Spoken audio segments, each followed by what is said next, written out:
नमस्कार प्रणाम। हम राघवेंद्र स्वागत बा आप सबके इन खबर के भोजपुरी चैनल पे।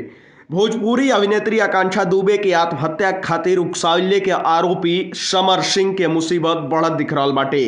सिविल जज जूनियर डिवीजन द्वितीय तनया गुप्ता की अदालत द्वारा बुधवार के समर सिंह की पुलिस रिमांड के मंजूरी कर दियल गईल। आप सबके बता दें कि 13 अप्रैल की सुबह 10 बजे से 17 अप्रैल की शाम 5 बजे तक का पुलिस रिमांड स्वीकृत भइल बाटे।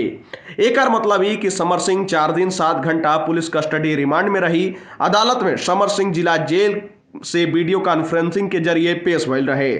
सारनाथ थाना के पुलिस द्वारा समर सिंह के 7 दिन की रिमांड अदालत से मांगल गई रहे।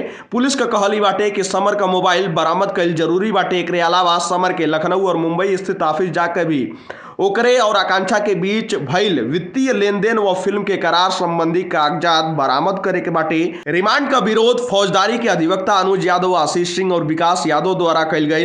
अधिवक्ता द्वारा कहल गई कि समर की गिरफ्तारी मोबाइल की लोकेशन की मदद से ही भइल बाटे। समर और आकांक्षा के बीच भइल वित्तीय लेन देन और फिल्म के करार संबंधी कागजात हमरी ओर से उपलब्ध करावल जा रहल बाटे। ऐसे में समर सिंह के पुलिस रिमांड पर दिए जाइले का कोनो औचित्य ही नहीं खे। मंगलवार के ही आरोपी समर सिंह के अधिवक्ता के रिमांड संबंधी आवेदन पत्र की प्राप्ति उपलब्ध करावल गई। साथ ही अदालत द्वारा आरोपी के अधिवक्ता के आपत्ति दाखिल करे खातिर 1 दिन का समय दिया गया रहे। बुधवार सुबह 11 बजे सुनवाई के बाद अदालत द्वारा आदेश सुरक्षित रख लिया गया। दोपहर बाद पुलिस रिमांड संबंधी आवेदन पर आदेश जारी कल गई। फिलहाल जानकारी में इतना ही। देश दुनिया से जुड़ल तमाम खबर देखे खातिर आप सब जुड़ल इन खबर भोजपुरी के साथ। तब तक खातिर नमस्कार।